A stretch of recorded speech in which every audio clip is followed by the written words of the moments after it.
అక్కడక్కడ పెట్రోల్ బంకులు మూసివేత, అనేక చోట్ల నిరీక్షణ, చమురు సంస్థల ముందస్తు చెల్లింపు షరతులతో సమస్య, తీవ్ర ఒత్తిడికి లోనైన పెట్రోల్ బంకులు, హైదరాబాద్ సహా పలు జిల్లాలపై ప్రభావం, ఆటోలకు ఎల్పీజీ సరఫరా 500కే పరిమితం.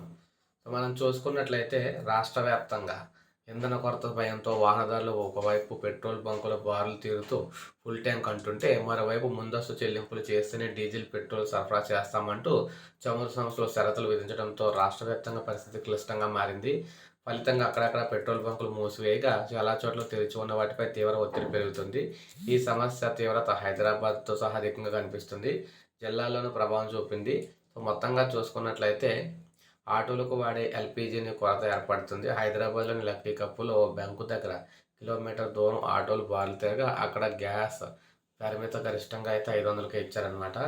కంపెనీలు అనూహ్య నిర్ణయం తీసుకున్నాయి. ఇప్పటివరకు చమురు సంస్థల మధ్య వ్యాపార పోటీతో బంకుల యజమానులకు ముందస్తుగా పెట్రోల్, డీజిల్ సరఫరా చేసేవి. ఇంధనం అన్లోడ్ చేశాక డబ్బులు తీసుకునేవి. ఒక్కో ట్యాంకర్కు యజమాని సగటున 13.5 లక్షల వరకు చెల్లించాల్సి ఉంటుంది. ఇప్పటికే పలు బంకులు 20 లక్షల నుంచి 30 లక్షల బకాయిలు ఉన్నట్టు తెలుస్తుంది. దీంతో ఆయా సంస్థలు ఫోన్లో ఆర్డర్ పెడితే ట్యాంకర్లు పంపే విధానం స్వస్తి పలికాయి. డబ్బులు చెల్లించాకే పంపిస్తామని చెప్తున్నారు. అది కూడా 5-6 గంటల తర్వాతే ట్యాంకర్లు బయలుదేరతాయి. ఈ ఆలస్యం సరఫరాపై ప్రభావం చూపిస్తుంది. కరీంనగర్ జిల్లాకు చెందిన ఓ డీలర్ తెలిపారు. హైదరాబాద్, కరీంనగర్ వంటి చోట్ల యజమానులు గ్రానైటు, ఇసుక క్వారీలకు వివిధ సంస్థలకు పెట్రోల్, డీజిల్ సరఫరా చేసి కొన్ని రోజులయ్యాక డబ్బులు తీసుకుంటారు. తర్వాత చమురు సంస్థలకు చెల్లించేవారు. ఆయిల్ కంపెనీల తాజా నిర్ణయంతో పలువురు యజమానులకు డబ్బులు సర్దుబాటు కాకపోవడంతో బంకులను మూసేశారు. దీంతో సమీపంలోని బంకులపై ఒత్తిడి అయితే పెరుగుతోందనమాట.